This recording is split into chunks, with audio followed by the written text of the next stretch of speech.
नमस्कार दोस्तों, स्वागत है आपका डिजायर आईएएस के प्लेटफॉर्म पे। तो फ्रेंड्स, जैसा कि आप अपनी स्क्रीन पे देख पा रहे होंगे, ये है इंडियन पॉलिटी का लेक्चर जो हम डिस्कस कर रहे हैं। 5th एडिशन वाली बुक और इंग्लिश मीडियम वाली बुक से यहाँ पे डिस्कशन चल रहा है। तो फ्रेंड्स, आप डिजायर आईएएस के प्लेटफॉर्म पे आपको और भी लेक्चर्स मिल जाएंगे, जिस तरीके से इकोनॉमिक्स के लिए, सीसेट के लिए। तो फ्रेंड्स, आप उन सभी लेक्चर्स को भी देख सकते हैं। तो आप इसलिए मैं कहूँगा कि आप इस चैनल को सब्सक्राइब कर लीजिए और आप अपने वे में आपको जिस तरीके से बेनिफिशियल हो, आप उसका बेनिफिट इस चैनल का जिस तरीके से लेना चाहें, उस तरीके से आप इस चैनल का बेनिफिट ले सकते हैं और अपने यूपीएससी के प्रिपरेशन में काफ़ी ज़्यादा हेल्प आपको इस चैनल से मिलेगी। फ्रेंड्स, लेक्चर शुरू करने से पहले मैं आपको ये बताना चाहूँगा कि जैसा कि मैंने कहा था कि मैं आपका पूरा एम लक्ष्मीकांत की सीरीज जो है, बुक जो है, कंप्लीट करूँगा मैं। तो उसी तरीके से, उसी वे में मैं आगे बढ़ते हुए अभी तक मैंने पार्ट 1 और पार्ट 2 जो कि एम लक्ष्मीकांत बुक के हैं। पार्ट 1 में मैंने 2 चैप्टर छोड़े, मुझे याद है अभी भी, आप टेंशन मत लीजिएगा उसका। चैप्टर नंबर 1 और 2 वो भी मैं डिस्कस करूँगा, लेकिन पहले जो इंपॉर्टेंट चैप्टर्स हैं उनको पहले डिस्कशन करने के बाद, वो भी चैप्टर इंपॉर्टेंट है, मेकिंग ऑफ द कॉन्स्टिट्यूशन, बहुत ही इंपॉर्टेंट चैप्टर है, लेकिन उसको थोड़ा रुक के डिस्कस करूंगा, जिससे कि आपका कुछ बेस जो है अभी क्लियर हो जाए। उसके बाद देखिए, आज जो हम टॉपिक को डिस्कस करेंगे वो रहेगा प्रेसिडेंट, और आज हम पार्ट 3 इस बुक का डिस्कस करेंगे। इससे पहले मैं आपको ये भी बताना चाहूंगा कि आपके प्रीलिम्स का डेट नज़दीक आते जा रहा है। तो दोस्तों, आप भी अपना 100% देने के लिए तैयार रहिए, क्योंकि 2 जून को आपका अग्नि परीक्षा है। एक तरीके से मैं कहूँ तो आपने पूरे साल क्या किया, वो सब कुछ वही वहाँ पे जो 3 घंटे रहेंगे आपके, वही डिसाइड कर देंगे कि आपने मेहनत की कि नहीं की। तो यही मैं कहूँगा कि आप अब जाके इस समय आप ढीला मत पड़िएगा, अपना पूरा 100% फोकस और डिटर्मिनेशन बनाए रखिए मेरे साथ, और अपने अंदर का पूरा जुनून दिखा दीजिए इस यूपीएससी के लिए। तो चलिए, जैसा कि मैं हमेशा कहता हूं कि फोकस और डिटर्मिनेशन को बनाए रखिए। तो आज का लेक्चर दोस्तों अब हम शुरू करते हैं। जैसा कि आप अपने स्क्रीन पे देख पा रहे होंगे, ये है पार्ट 3 सेंट्रल गवर्नमेंट। इससे पहले मैंने आपको चैप्टर नंबर 16 पढ़ाया था, जो कि इमरजेंसी के सारे प्रोविजंस थे। तो आप उन सभी लेक्चर्स को अच्छे से दोस्तों देख लीजिएगा। आज हम डिस्कस करेंगे प्रेसिडेंट, और मैं आपको ये भी बता दूं कि मैं इस लेक्चर को जैसे सेंट्रल गवर्नमेंट है, इसको पैरेलल लेके चलूंगा स्टेट गवर्नमेंट के साथ में। जैसे मैं बताना चाहूं तो जब मैं प्रेसिडेंट और वाइस प्रेसिडेंट खत्म कर दूंगा, उसके बाद मैं पढ़ाऊंगा गवर्नर, प्राइम मिनिस्टर के बाद chief minister, central council of minister के बाद state council of minister, parliament के बाद स्टेट लेजिस्लेचर, सुप्रीम कोर्ट के बाद हाई कोर्ट, जिससे कि आप जो है सेंट्रल गवर्नमेंट और स्टेट गवर्नमेंट को एक दूसरे के साथ कोरिलेट कर सकें, क्योंकि कुछ कॉन्सेप्ट ऐसे हैं जो कि दोनों के लिए एप्लीकेबल हैं, दोनों के लिए ही हैं। तो आपको डबल मेहनत करने की जरूरत नहीं पड़ेगी, और आपको डिफरेंस भी समझ में आ जाएगा कि दोनों में क्या अंतर है। जैसा कि आपको पता होगा, जो प्रेसिडेंट होता है वो हमारे हेड ऑफ द स्टेट, मतलब हमारे देश का हेड होता है। उसी तरीके से जो गवर्नर जो होता है वो किसी पर्टिकुलर स्टेट, मतलब राज्य की बात कर रहा हूं मैं यहाँ पे स्टेट से, वो किसी पर्टिकुलर राज्य का हेड होता है। कौन? राज्यपाल, या आप कह लीजिए गवर्नर। तो चलिए फ्रेंड्स, अब आज के लेक्चर का शुभारंभ करते हैं, और आप भी अपने फोकस और डिटर्मिनेशन के साथ बने रहिए। तो ये है चैप्टर नंबर 17, जिसमें हम पढ़ेंगे प्रेसिडेंट के बारे में। तो देखिए, यहाँ पे आर्टिकल 52 से जो 78 तक है हमारे कॉन्स्टिट्यूशन का, और ये कहाँ पे है? हमारे कॉन्स्टिट्यूशन के पार्ट 5 में है। कहाँ पे है? हमारे कॉन्स्टिट्यूशन के पार्ट 5 में। तो ये डील किससे करता है? ये जो भी यूनियन एग्जीक्यूटिव है उनसे डील करता है। किससे? Union executive. एग्जीक्यूटिव मतलब आप भी समझते कौन होते हैं। एग्जीक्यूटिव मतलब जो लोग लॉ को, किसी कानून को लागू करते हैं। तो ये जो यूनियन एग्जीक्यूटिव हैं, इनके अंदर कौन कौन आते हैं? हमारा प्रेसिडेंट, हमारा वाइस प्रेसिडेंट, उपराष्ट्रपति जिसको कहते हैं, पीएम, प्राइम मिनिस्टर, प्रधानमंत्री, काउंसिल ऑफ मिनिस्टर्स, जो भी मिनिस्टर्स होते हैं सेंट्रल गवर्नमेंट में, और attorney general of India. Attorney general of India के लिए आर्टिकल है, आर्टिकल नंबर 76। मैंने आपको पहले ही बताया था, जब एक जगह मैंने कैग को आर्टिकल नंबर 76 से कोरिलेट कर दिया था, तो वहां मैंने आपको बता दिया था, करेक्ट कर दिया था अपने आप को। तो आप कमेंट सेक्शन में ये बताइएगा कि जो कैग के लिए कौन सा आर्टिकल है, कंट्रोलर एंड ऑडिटर जनरल के लिए। तो फ्रेंड्स, यहाँ पे ये जो यूनियन एग्जीक्यूटिव है, आपको देख रहे होंगे यहाँ पे, तो ये पार्ट 5 किससे? जो भी सेंट्रल गवर्नमेंट के जो एग्जीक्यूटिव हैं, जो यूनियन के एग्जीक्यूटिव हैं, उनसे रिलेटेड रहेगा पार्ट 5। उसके बाद देखिए जो हमारा प्रेसिडेंट है वो क्या है, head of the Indian state. जो हमारा भारतीय राष्ट्र है, हमारा भारत जो देश है उसका हेड कौन है, प्रेसिडेंट है। उसके बाद देखिए एक बात और याद यहीं पे कर लीजिए कि जो हमारा प्रेसिडेंट होता है वो एक नॉमिनल एग्जीक्यूटिव होता है। नॉमिनल एग्जीक्यूटिव मतलब कि हमारी सेंट्रल गवर्नमेंट जो भी काम करती है वो हमारे प्रेसिडेंट के नाम पे ही करती है, लेकिन करता कौन है, हमारा प्राइम मिनिस्टर। तो वो क्या होता है, वो रियल एग्जीक्यूटिव होता है। तो प्रेसिडेंट नॉमिनल, नॉमिनल मतलब डी ज्यूरे, और प्राइम मिनिस्टर मतलब रियल एग्जीक्यूटिव मतलब डी फैक्टो। उसके बाद देखिए जो हमारा जो प्रेसिडेंट जो होता है, तो हमारा जो प्रेसिडेंट है वो हमारे इंडिया का सबसे पहला सिटीजन अगर कहा जाए तो कौन होता है, प्रेसिडेंट होता है। और ये एक तरीके से सिंबल के तौर पे, एक निशान के तौर पे ऐड करता है, किसका निशान, unity, integrity and solidarity of the nation. Unity मतलब आप भी जानते हैं एकता, अखंडता। अब चलिए हम बात करते हैं कि इलेक्शन ऑफ द प्रेसिडेंट, कि प्रेसिडेंट का इलेक्शन किस तरीके से किया जाता है, प्रेसिडेंट जो है किस तरीके से, कौन कौन इसके इलेक्शन में पार्टिसिपेशन करेगा। उससे पहले आप ये जान लीजिए कि जो प्रेसिडेंट है हमारा, प्रेसिडेंट को हम सिंबॉलिक हेड भी कहते हैं। ठीक है, क्यों कहते हैं, क्योंकि जो भी council of minister central government के जो भी काम करते हैं वो काम किसके नाम पे किए जाते हैं, वो पूरा काम प्रेसिडेंट के ही नाम पे होता है। ठीक है दोस्तों, चलिए अब बात करते हैं आगे।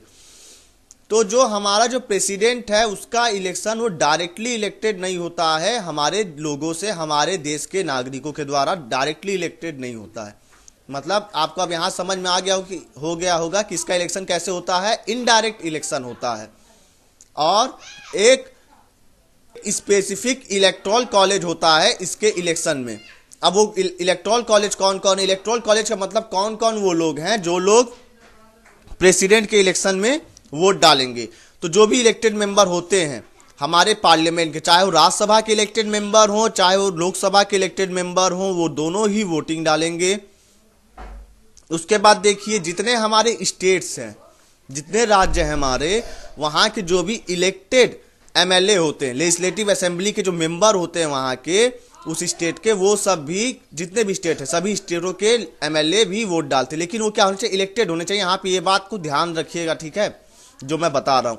उसके बाद देखिए जो भी इलेक्टेड मेंबर होते हैं लेजिस्लेटिव असेंबली, कौन से लेजिस्लेटिव असेंबली, जो हमारी जो यूनियन टेरिटरी है दिल्ली और पौंडीचेरी, वहां के जो इलेक्टेड मेंबर होते हैं वो लोग भी वोटिंग डालते हैं।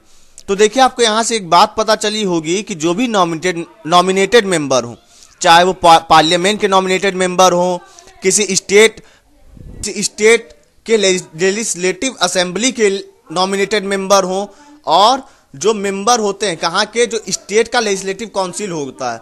आपको पता होगा एक विधानसभा होता है, एक विधान परिषद होता है, एक लेजिस्लेटिव असेंबली होती है, एक लेजिस्लेटिव काउंसिल होती है। जैसे कि जिन जिन स्टेट में बाई कैमरल लेजिस्लेचर होता है, मतलब जिस तरीके से हमारे यहाँ लोकसभा पार्लियामेंट में और एक राज्यसभा होती है, उसी तरीके से इंडिया में, आप कमेंट सेक्शन में अभी बताइएगा कौन कौन से स्टेट्स ऐसे हैं जहां पे लेजिस्लेटिव काउंसिल है। ठीक है फ्रेंड्स, कमेंट सेक्शन में जरूर बताइएगा ये बात।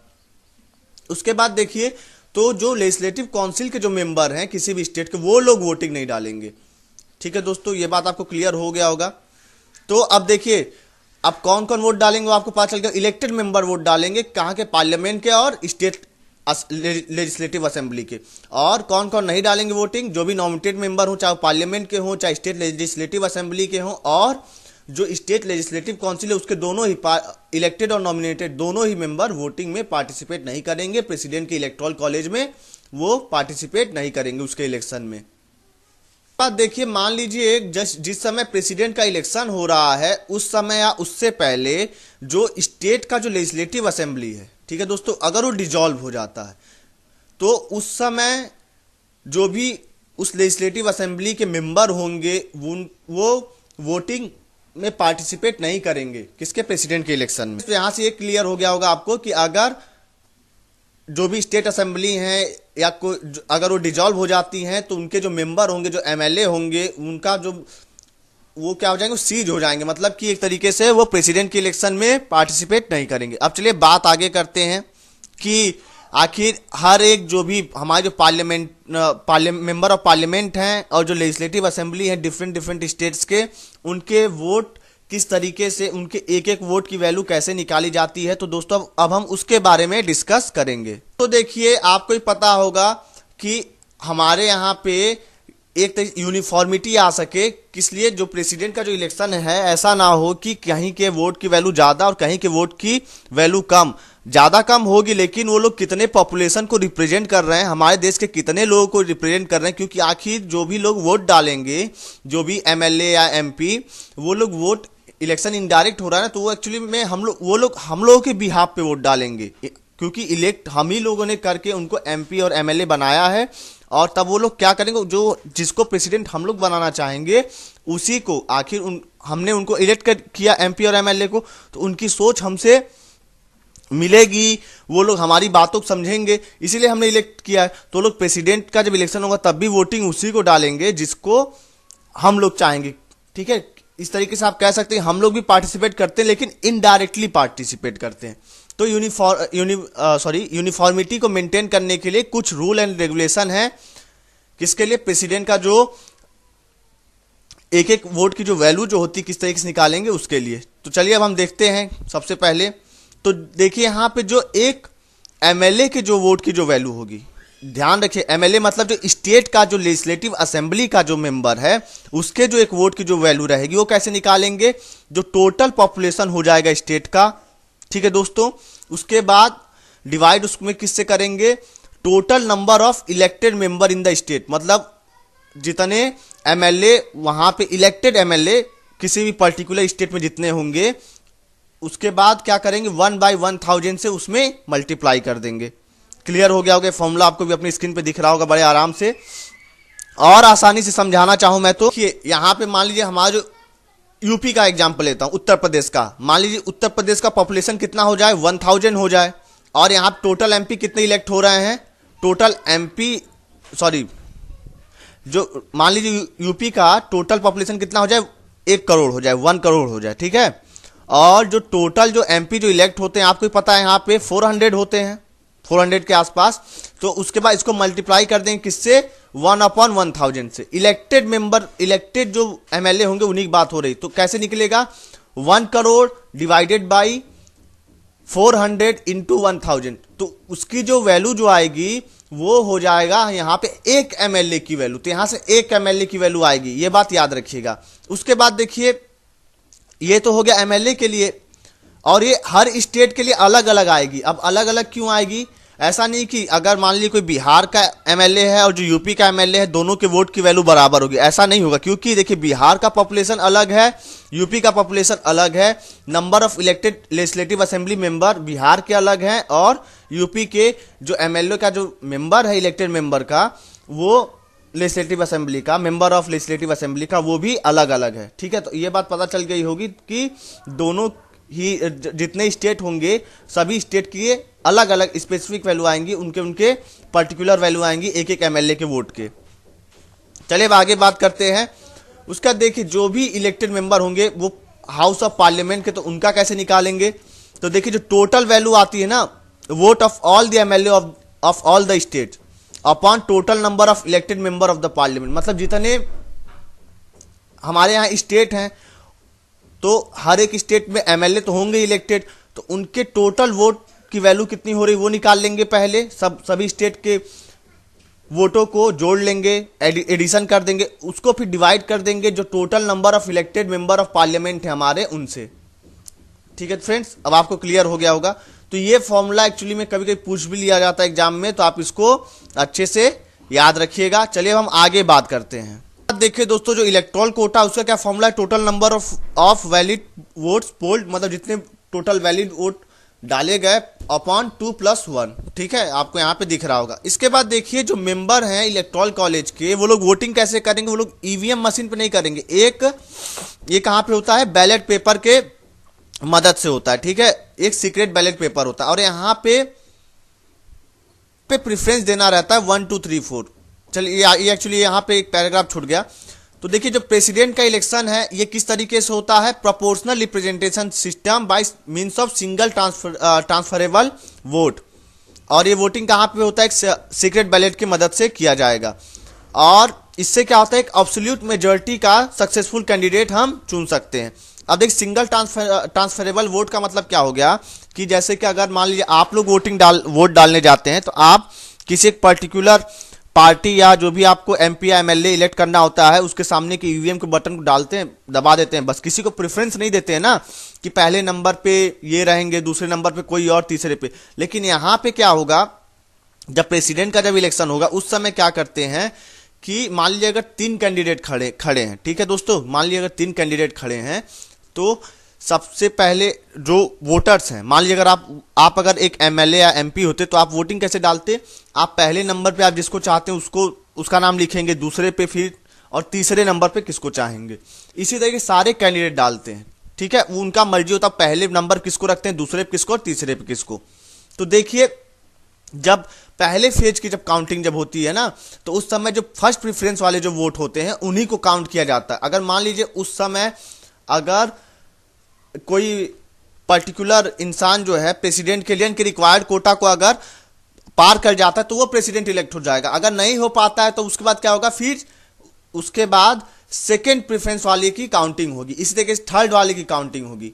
ठीक है दोस्तों, तो ओवरऑल जब तक जो है एक रिक्वायर्ड कोटा तक नहीं पहुंच जाएंगे, ठीक है, वोटिंग के लिए, तब तक उनकी काउंटिंग चलती रहेगी। उसके बाद देखिए जैसे ही पहला वाला जो फर्स्ट फेज वाला जो कोटा जब काउंटिंग जब होगी, जो फर्स्ट प्रेफरेंस वाला, अगर उसमें जो सबसे आखिरी जो सबसे लास्ट जो कैंडिडेट आएगा उसका सेकेंड प्रेफरेंस का जब काउंटिंग जब होगा तब उसका जो है कैंडिडेचर उसी समय कैंसिल हो जाएगा।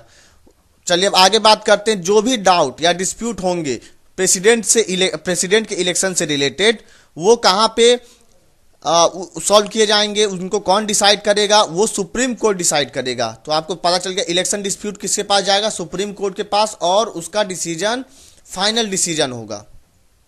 उसके बाद देखिए अब बात करते हैं कुछ क्रिटिसिज्म की, जैसा कि हम लोग हर बार करते हैं। तो जो मेंबर थे कॉन्स्टिट्यूएंट असेंबली के, उन्होंने काफ़ी ज़्यादा क्रिटिसाइज किया कि हमको इनडायरेक्ट इलेक्शन नहीं कराना चाहिए प्रेसिडेंट का, ऐसा क्यों किया जा रहा है। ठीक है, हमको क्या करना चाहिए, डायरेक्ट इलेक्शन करना चाहिए, जैसे कि हम लोग एमपी या एमएलए को इलेक्ट करते हैं। तो जिन्होंने हमारे संविधान को बनाया, जो कॉन्स्टिट्यूशन मेकर, ये कहा कि जो इनडायरेक्ट इलेक्शन है प्रेसिडेंट का, उससे क्या होगा, उससे हमारे देश के हार्मोनी, उससे जो है जो पार्लियामेंट्री सिस्टम ऑफ गवर्नमेंट है उसके साथ हार्मोनी बनी रहेगी। अब देखिए ऐसा क्यों किया गया है, जो हमारा प्रेसिडेंट होता है आपको पता है नॉमिनल एग्जीक्यूटिव होता है, खाली नाम का एग्जीक्यूटिव है। जो रियल एग्जीक्यूटिव है, जो पूरा जो पावर रहता है, रियलिटी में जिसके पास पावर है, असलियत में जिसके पास पावर, वो किसके पास होता है, काउंसिल ऑफ मिनिस्टर, जिसका हेड होता है प्राइम मिनिस्टर। ये तो सिर्फ और सिर्फ नाम का ही हेड होता है। उसके बाद देखिए जो डायरेक्ट इलेक्शन है प्रेसिडेंट का, क्योंकि हमारा देश कितना बड़ा है, ठीक है, पॉपुलेशन भी काफ़ी ज़्यादा, तो इस पर काफ़ी ज़्यादा पैसे खर्च होंगे और साथ ही बहुत ज़्यादा टाइम भी कंज्यूम होगा। इन सभी चीज़ों को बचाने के लिए हमारे यहाँ पे इनडायरेक्ट इलेक्शन को प्रेफरेंस दिया गया as compared to direct election for the president. अब आपको समझ में आ गया होगा ये बात। उसके बाद देखिए एक तरीके से हमारा प्रेसिडेंट क्या होता है, सिर्फ और सिर्फ एक सिंबॉलिक हेड ही होता है, उसके वो नॉमिनल एग्जीक्यूटिव भी होता है, वो रियल एग्जीक्यूटिव नहीं होता, जो मैंने आपको पहले ही आपको ये चीज़ें बता दी। अब चलिए आगे बात करते हैं। क्या देखिए जो मेंबर थे हमारे कॉन्स्टिट्यूएंट असेंबली के, उन्होंने ये सजेशन दिया कि जो प्रेसिडेंट का इलेक्शन हो रहा है उसमें हम सिर्फ और जो 2 हाउस हैं, जो लोकसभा और राज्यसभा, उन्हीं के मेंबर वोट डालें। उसमें क्या जरूरत है, जितने स्टेट के जो लेजिस्लेचर हैं, जो स्टेट के जो स्टेट गवर्नमेंट के जो एमएलए हैं, उनको क्या जरूरत है वोटिंग डालने का, उनको बाहर रखा है। तो हमारे कॉन्स्टिट्यूशन मेकर्स ने ये कहा कि अगर हम लोग सिर्फ और सिर्फ पार्लियामेंट के जो एमपी हैं, मेंबर ऑफ पार्लियामेंट, अगर सिर्फ और सिर्फ वही अगर वोट डालेंगे तो आपको ही पता है वहाँ पे एक पर्टिकुलर पॉलिटिकल पार्टी जीत के आती, उसका नंबर ज़्यादा होता है।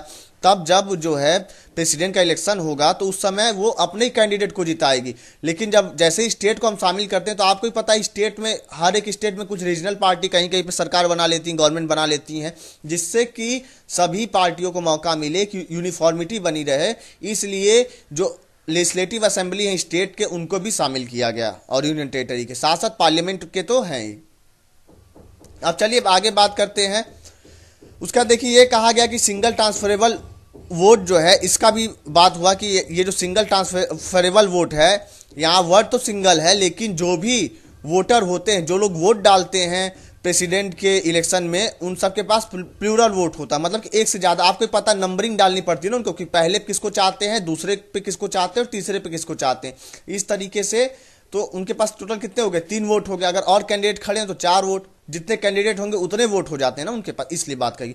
अब देखिए बात करें क्वालिफिकेशन, ओथ और कंडीशन, मतलब क्या क्या क्वालिफिकेशन होने चाहिए प्रेसिडेंट बनने के लिए, ओथ कौन दिलाएगा उनको, उसके बाद क्या कंडीशन होने चाहिए प्रेसिडेंट बनने के लिए। तो सबसे पहला कंडीशन है वो क्या है कि उसको इंडिया का सिटीजन होना चाहिए, उसको इंडिया का नागरिक होना चाहिए। जो दूसरा कंडीशन है उसमें क्या कहा गया है कि उसका एज कितना होना चाहिए, 35 साल से ऊपर होना चाहिए उसका एज। जो तीसरा कंडीशन है वो ये है कि वो जो है लोकसभा का मेंबर बनने के लिए क्वालिफाइड हो, उसका क्वालिफिकेशन इतना होना चाहिए कि वो लोकसभा का मेंबर बन सके।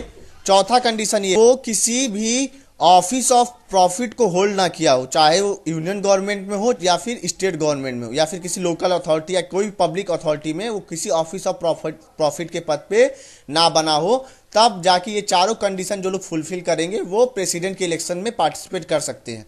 उसके बाद देखिए जो भी प्रेसिडेंट, वाइस प्रेसिडेंट होते हैं या फिर गवर्नर हो किसी स्टेट का या फिर मिनिस्टर हो यूनियन गवर्नमेंट या स्टेट गवर्नमेंट में, वो लोग को ये नहीं माना जाता है कि वो लोग ऑफिस ऑफ प्रॉफिट पे हैं तो और वो लोग भी प्रेसिडेंशियल इलेक्शन में पार्टिसिपेट कर सकते हैं। मतलब कि ये लोग अगर मान लीजिए कोई ऐसा कैंडिडेट है जो कि पहले से प्रेसिडेंट है या कोई ऐसा कैंडिडेट जो कि वाइस प्रेसिडेंट है, गवर्नर है या मिनिस्टर है, तो वो लोग भी, उन लोग को हम ऑफिस ऑफ प्रॉफिट में नहीं मानेंगे, ठीक है। तो और वो लोग पार्टिसिपेट कर सकते हैं प्रेसिडेंट के इलेक्शन में। जैसे कि यहाँ पे लिखा हो ना ऑफिस ऑफ प्रॉफिट नहीं होल्ड करना चाहिए, तो वही कहा गया कि ये लोग ऑफिस ऑफ प्रॉफिट में ये सारे पद नहीं आते हैं। अब चलिए आगे बात करते हैं इलेक्शन ऑफ द प्रेसिडेंट।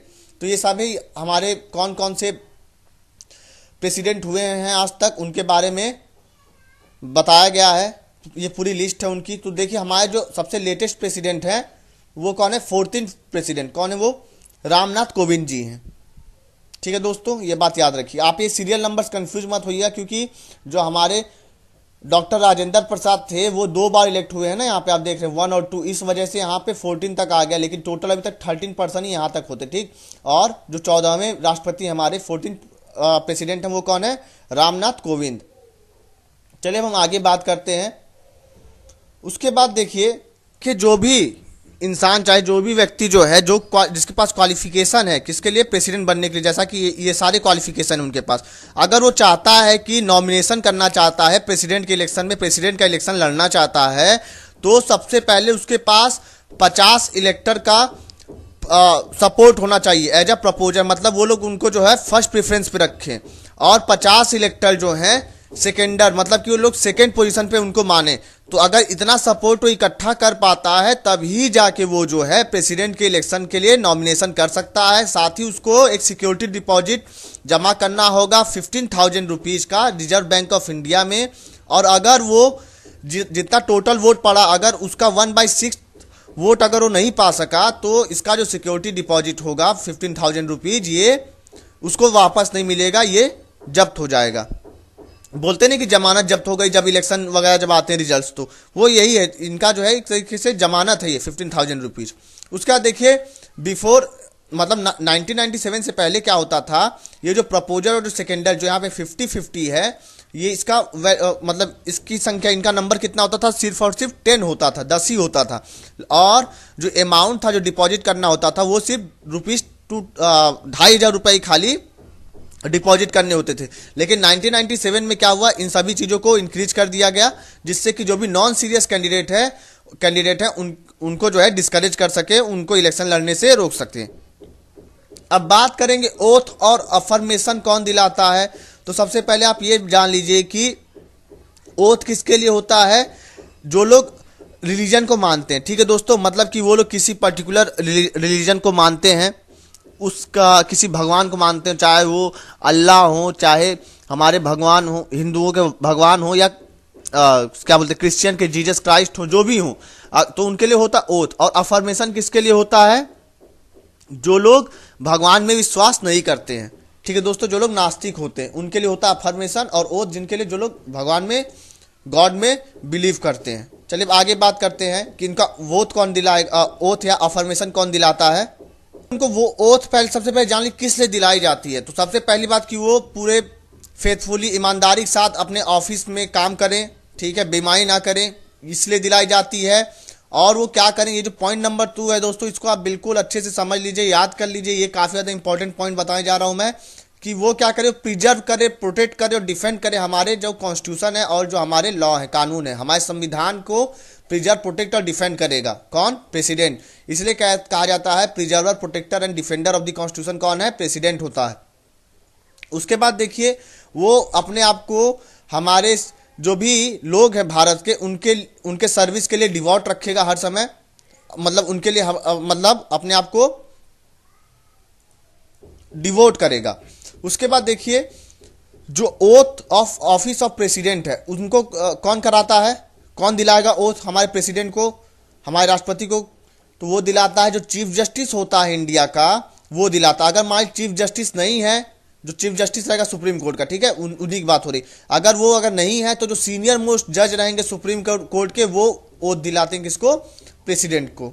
अब चलिए आगे बात करते हैं कंडीशंस क्या क्या हैं प्रेसिडेंट के ऑफिस के लिए, कि मतलब कि जैसे ही आप प्रेसिडेंट के ऑफिस में जाएंगे तो उसके बाद आप कि क्या क्या कंडीशंस होने चाहिए, आपको कौन कौन सी चीजें नहीं होनी चाहिए, उन सभी चीजों के बारे में अब हम डिस्कस करेंगे। देखिए दोस्तों, जो भी प्रेसिडेंट है, अगर मान लीजिए जिस दिन वो प्रेसिडेंट के ऑफिस में एंटर करेगा, उस दिन उसको वो किसी भी हाउस का, चाहे हमारे पार्लियामेंट की कोई भी हाउस हो या कोई स्टेट लेजिस्लेचर हो, उसका मेंबर उसको नहीं होना चाहिए। ठीक है, जो भी पर्सन प्रेसिडेंट इलेक्ट हो गया तो उसको, अगर मान लीजिए वो पहले से लोकसभा या राज्यसभा या किसी स्टेट लेजिस्लेचर का मेंबर है, तो उसको वो पद क्या करना पड़ेगा? छोड़ना पड़ेगा, वैकेंसी वहां पे उस सीट को वैकेट करना पड़ेगा। ठीक है दोस्तों, उसके बाद देखिए, वो कोई भी ऑफिस ऑफ प्रॉफिट को होल्ड ना कर रहा हो, और उसको एक और चीज मिलेगा रहने के लिए, कौन सी जगह मिलेगी? राष्ट्रपति भवन में, और उसको राष्ट्रपति भवन का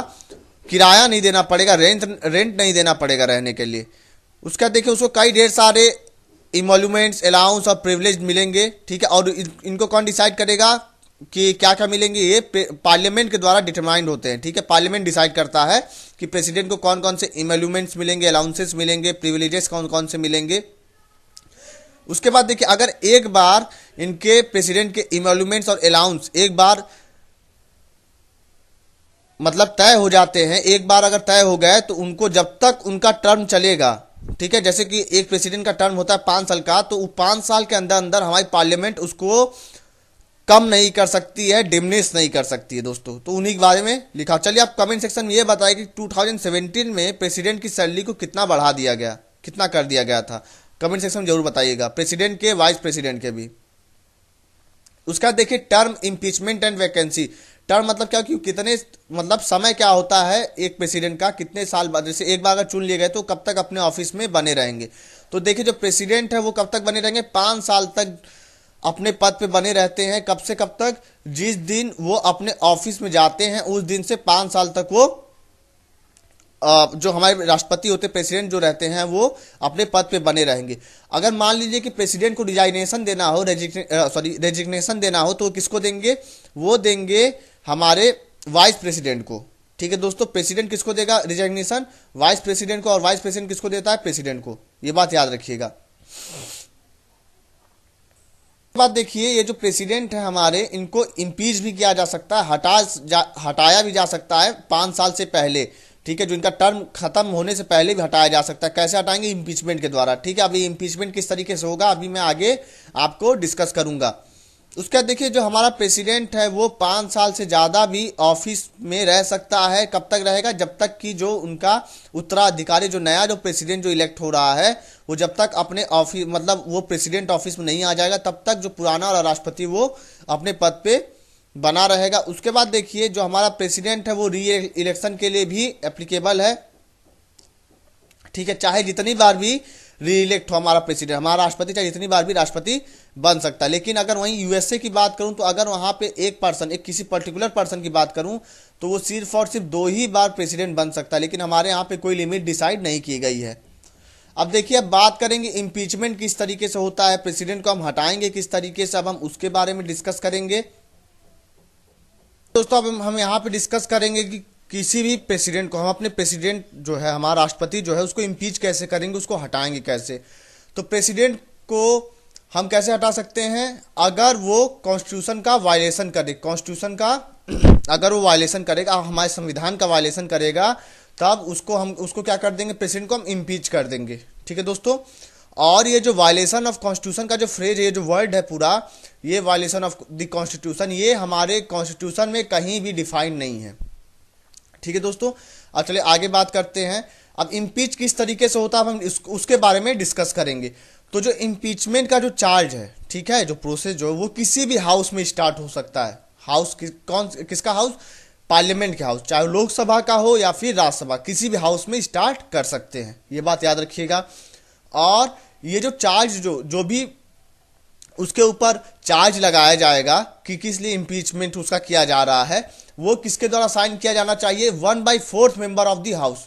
मतलब अगर मान लीजिए लोकसभा में अगर पास किया जा रहा है तो टोटल मेंबर आपको ही पता है 552 होते, तो उनका 1/4 मेंबर जो है वो जो है इसको साइन करे। अगर राज्यसभा में इनिशिएट किया जा रहा है तो कितने, तो 250 का 1/4 करना होगा, तो उतने मेंबर क्या करें, अगर साइन करते हैं तब जाके इम्पीचमेंट का प्रोसेस स्टार्ट होगा। उसके बाद देखिए प्रेसिडेंट को 14 दिन का नोटिस भी दिया जाएगा कि जिससे कि वो अपनी सफाई भी तो पेश कर सके कि हाँ, अगर मान लीजिए कि उसने अगर वो गलती नहीं करी है या उसको फंसाया जा रहा है इसलिए, ठीक है, तो प्रेसिडेंट क्या दिया जाएगा? 14 दिन का नोटिस भी दिया जाएगा। उसका देखिए जो इम्पीचमेंट का जो रिजोल्यूशन जो है ना, जिस हाउस में सबसे पहले जहां पे इनिशिएट किया जा रहा है, चाहे लोकसभा या राज्यसभा में, अगर लोकसभा में इनिशिएट किया जा रहा है तो उसको कहां पे, उसको जो है 2/3 मतलब एक स्पेशल मेजोरिटी के द्वारा पास करना पड़ेगा। फिर उसके बाद वो कहाँ जाएगा? वो दूसरे हाउस में जाएगा। उसके बाद वो जो दूसरा हाउस है वो भी इन्वेस्टिगेशन करेगा उन चार्जेस पे जो कि प्रेसिडेंट के ऊपर लगाए गए हैं। फिर वहां पे भी अगर 2/3 मेजोरिटी के द्वारा अगर पास अगर कर दिया जाता है तो वो प्रेसिडेंट क्या हो जाएगा? प्रेसिडेंट जो है अपने ऑफिस से रिमूव हो जाएगा, प्रेसिडेंट का इम्पीचमेंट हो जाएगा। उसका देखिए जो इम्पीचमेंट का जो प्रोसेस है प्रेसिडेंट का, वो क्या है? एक क्वाजाई जुडिशियल प्रोसीजर है। ठीक है, यहाँ पर आपको दो चीजें नोट करनी है कि जो नॉमिनेटेड मेंबर है ना, दोनों ही हाउस जो पार्लियामेंट, जैसे कि आपको पता होगा लोकसभा में 2 मेंबर नॉमिनेटेड रहते हैं और राज्यसभा में 12 मेंबर नॉमिनेटेड मेंबर होते हैं। ठीक, तो वो लोग भी यहाँ पे पार्टिसिपेट करेंगे। लेकिन आपको पता होगा जब इलेक्शन की बात होती थी प्रेसिडेंट की, तो उस समय ये लोग पार्टिसिपेट नहीं करते थे नॉमिनेटेड मेंबर, लेकिन इम्पीचमेंट के समय ये लोग पार्टिसिपेट करेंगे। और जो इलेक्टेड मेंबर हैं, जो लेजिस्लेटिव असेंबली के जो एमएलए हैं या यूनियन टेरिटरी जो कि दिल्ली और पुडुचेरी के जो एमएलए हैं, वो लोग इम्पीचमेंट के प्रोसीजर में पार्टिसिपेट नहीं करेंगे। लेकिन आपको पता है इलेक्शन के प्रोसीजर में पार्टिसिपेट कर रहे थे ये लोग, लेकिन इम्पीचमेंट जब उसको हटाना होगा प्रेसिडेंट को, उस समय ये लोग पार्टिसिपेट नहीं करेंगे। उसके बाद ये बात याद रखिएगा, आज तक कोई भी प्रेसिडेंट हमारे देश में उसका इम्पीचमेंट नहीं किया गया है। चलिए हम बात करेंगे वैकेंसी इन दी प्रेसिडेंट ऑफिस, मतलब कब वैकेंसी आ जाएगी, कब जो है प्रेसिडेंट का जो ऑफिस है वो हमारे देश में खाली हो जाएगा। अब हम उसके बारे में बात करेंगे। तो देखिए जब मान लीजिए प्रेसिडेंट का 5 साल का टर्म जब पूरा हो जाएगा तो उस समय वैकेंसी आ जाएगी प्रेसिडेंट के ऑफिस में। अगर प्रेसिडेंट जो अपना रेजिग्नेशन देता है, किसको देगा रेजिग्नेशन? प्रेसिडेंट वाइस प्रेसिडेंट को रेजिग्नेशन देता है, ये बात याद रखिएगा। या फिर उसका रिमूवल हो जाए इम्पीचमेंट के प्रोसेस के द्वारा, या फिर उसका डेथ हो जाए, ठीक है, तो या फिर वो उसका जो इलेक्शन जो हुआ अगर वो डिस्क्वालीफाइड हो जाता, मतलब कि वो जो है किसी ऑफिस ऑफ प्रॉफिट को भी प्रेसिडेंट होने साथ साथ होल्ड किया है, तब भी वो डिस्क्वालीफाइड हो जाएगा। या फिर जो उसका जो प्रेसिडेंट का इलेक्शन जो हुआ वो सुप्रीम कोर्ट के द्वारा वाइड, मतलब गलत तरीके से उसका इलेक्शन किया गया है, ये डिक्लेयर कर दिया जाए किसके द्वारा? सुप्रीम कोर्ट के द्वारा, तब भी जो प्रेसिडेंट का जो ऑफिस है वो वैकेंसी आ जाएगी। अब देखिए जो भी वैकेंसी आएगी, अगर ये जो वैकेंसी जो आ रही प्रेसिडेंट के ऑफिस में, अगर वो इस तरीके से होता है कि उसका टर्म जो है प्रेसिडेंट का 5 साल का टर्म पूरा हो गया है, उसके वजह से आ रही है, तो जो प्रेसिडेंट का जो 5 साल का जो टर्म जो पूरा होने वाला रहेगा उससे पहले ही हमको प्रेसिडेंट का इलेक्शन कराना होगा। ठीक है, ये बात कही गई यहाँ पे। और अगर मान लीजिए कोई अगर डिले हो रहा है तो उसको जो है रीजन बताना होगा कि क्यों डिले हो रहा है। और प्रेसिडेंट जो है, जो पुराना प्रेसिडेंट है, वो तब तक बना रहेगा जब तक कि नए प्रेसिडेंट का इलेक्शन कंप्लीट ना हो जाए, जब तक वो अपने ऑफिस में ना आ जाए। ठीक है, वो अपने ऑफिस को होल्ड ना कर ले, अपने पद पे ना आ जाए नया प्रेसिडेंट। ठीक है दोस्तों, अब देखिए अब ऐसा क्यों कहा गया, जिससे कि यहाँ पे प्रिवेंट एंड इंटरग्नम, अब इसका क्या मतलब होता है कि मध्य अवकाश, मतलब कि ऐसा ना बीच बीच में जो है प्रेसिडेंट का जो ऑफिस है वो खाली रह जाए, इसलिए। ठीक है दोस्तों, और हाँ, इस सिचुएशन में वाइस प्रेसिडेंट को अपॉर्चुनिटी नहीं मिलेगी कि वो प्रेसिडेंट के तौर पे एक्ट करे। अब उसके बाद देखिए, अब आगे बात करते हैं। अगर मान लीजिए कि जो वैकेंसी हो रही है ऑफिस में, अगर वो इस वजह से हो रही है कि रेजिग्नेशन हो रहा हो, रिमूवल हो गया प्रेसिडेंट का, मतलब इम्पीचमेंट हो गया, डेथ हो गया, और भी कोई कंडीशन है, तो ये जो ऑफिस है ये कौन होल्ड करेगा? ये वाइस प्रेसिडेंट करेगा। ठीक है, पहली बात तो ये जान लीजिए। और 6 महीने के अंदर ही अंदर, जिस दिन वैकेंसी हुई उसके 6 महीने के अंदर अंदर हमको प्रेसिडेंट का इलेक्शन कराना होगा, ये बात याद रखिए। और जो नया जो इलेक्टेड प्रेसिडेंट जो रहेगा, वो जिस दिन अपने ऑफिस में जाके चार्ज लेता है प्रेसिडेंट का, तब से उसका 5 साल का टर्म जोड़ा जाएगा। अब देखिए, जब वैकेंसी होती है प्रेसिडेंट की रेजिग्नेशन, रिमूवल या डेथ या और किसी कंडीशन के द्वारा, तो जो वाइस प्रेसिडेंट होता है वो प्रेसिडेंट के तौर पे एक्ट करने लगता है। ठीक है दोस्तों, जब तक कि नया प्रेसिडेंट इलेक्ट करके नहीं आ जाएगा। उसके बाद देखिए, अगर मान लीजिए जो वाइस प्रेसिडेंट जो प्रेसिडेंट का जो ऑफिस है, ठीक है, अगर वो प्रेसिडेंट का ऑफिस रेजिग्नेशन, रिमूवल या डेथ के द्वारा वैकेंसी वहां पे क्रिएट होगी प्रेसिडेंट के ऑफिस में, तो वहां पे कौन आ जाएगा? तब वाइस प्रेसिडेंट पिक्चर में आएगा। लेकिन अगर उनका टर्म पूरा हो जा रहा है, उसके वजह से अगर वैकेंसी आनी है, तब जो है वाइस प्रेसिडेंट नहीं आएगा, क्योंकि जो पुराना प्रेसिडेंट है वो तब तक बना रहेगा जब तक कि नया प्रेसिडेंट अपने ऑफिस में अंदर नहीं आ जाता, अपने पद पे नहीं आ जाता है, अपने पद को होल्ड नहीं कर लेता है। चलिए आगे बात करते हैं। कि मान लीजिए कभी ऐसा हो गया कि जो हमारा प्रेसिडेंट है उसकी तबीयत खराब हो गई, या वो अब्सेंट है, कहीं और गया हुआ है, और उसके लिए जो है प्रेसिडेंट की जरूरत है और प्रेसिडेंट अवेलेबल नहीं है, उसकी तबीयत वगैरह खराब है, तो उस समय जो हमारा वाइस प्रेसिडेंट होगा वो प्रेसिडेंट के सारे कार्यभार संभालेगा, सभी काम प्रेसिडेंट का करेगा। कौन करेगा? वाइस प्रेसिडेंट करेगा। और अगर मान लीजिए प्रेसिडेंट भी नहीं है और वाइस प्रेसिडेंट भी नहीं है, दोनों को ही तबीयत खराब हो गई, एक एग्जाम्पल के तौर पर बता रहा हूं मैं, तो कौन देखेगा? तो जो चीफ जस्टिस हमारे इंडिया का, सुप्रीम कोर्ट का, वो जो है प्रेसिडेंट के कार्यभार को संभालेगा। अब मान लीजिए अगर ऐसा होता कि प्रेसिडेंट की भी तबीयत खराब हो गई, वाइस प्रेसिडेंट की भी तबीयत खराब हो गई, साथ ही साथ चीफ जस्टिस जो है इंडिया का, उसकी भी तबीयत अगर खराब हो जाती है, तो जो सीनियर मोस्ट जज होगा सुप्रीम कोर्ट का, वो जो है प्रेसिडेंट के चार्ज को संभालेगा। ठीक है दोस्तों, ये बात क्लियर हो गई होगी। उसके बाद देखिए, भी पर्सन, चाहे वाइस प्रेसिडेंट हो, चीफ जस्टिस ऑफ इंडिया, या फिर सीनियर मोस्ट जज हो सुप्रीम कोर्ट का, अगर वो प्रेसिडेंट के कार्यभार को संभाल रहा है, प्रेसिडेंट का फंक्शन कर रहा है वो, तो वो इंजॉय करेगा सारे पावर और इम्यूनिटी जो कि प्रेसिडेंट को मिलते हैं। ठीक है दोस्तों, और वो भी साथ साथ जितने भी एमोलमेंट या अलाउंसेस या प्रिविलेजेस प्रेसिडेंट को मिलते हैं पार्लियामेंट के द्वारा, वो सभी इन लोगों को भी मिलेंगे, vice president, chief justice of India और सीनियर मोस्ट जज ऑफ सुप्रीम कोर्ट को, अगर ये लोग प्रेसिडेंट का फंक्शन करेंगे, प्रेसिडेंट के काम को करेंगे, अगर प्रेसिडेंट की अगर मान लीजिए वैकेंसी हो जाती है तब। उसके बाद देखिए, अब हम यहां बात करेंगे पावर कौन कौन से हैं प्रेसिडेंट के। तो देखिए, इसको हमने 7 पार्ट में डिवाइड किया। पहला एग्जीक्यूटिव, दूसरा लेजिस्लेटिव, तीसरा फाइनेंशियल, चौथा जुडिशियल, पांचवा डिप्लोमेटिक, छठवां मिलिट्री पावर और सातवां इमरजेंसी पावर। तो फ्रेंड्स, ये जो लेक्चर जो रहेगा, जो पावर की बात है, इसको हम लोग अलग अपने, इसका मैं दूसरा लेक्चर लेके आऊंगा, तो वहां भी डिस्कस करेंगे, क्योंकि देखिए एक्चुअली मेरे लैपटॉप की बैटरी भी खत्म होने वाली है और लाइट भी नहीं है। तो फ्रेंड्स, अगर आपको ये वीडियो पसंद आई होगी तो आप इस वीडियो को शेयर जरूर करिएगा और लाइक भी जरूर करिएगा, और चैनल को सब्सक्राइब कर लीजिए। तो मेरे प्रीवियस लेक्चर्स हैं, उनको भी आप देख सकते हैं। और फ्रेंड्स, मैं ये भी कहना चाहूँगा कि देखिए, मेहनत में जुट जाइए अच्छे से, क्योंकि आपके प्रीलिम्स का डेट भी नज़दीक आते जा रहा है। ठीक है, और अपने आप को, अपने कॉन्फिडेंस लेवल को आप हारने मत दीजिएगा, उसको कमज़ोर मत होने दीजिएगा। तो friends, thanks for watching my video and God bless you all.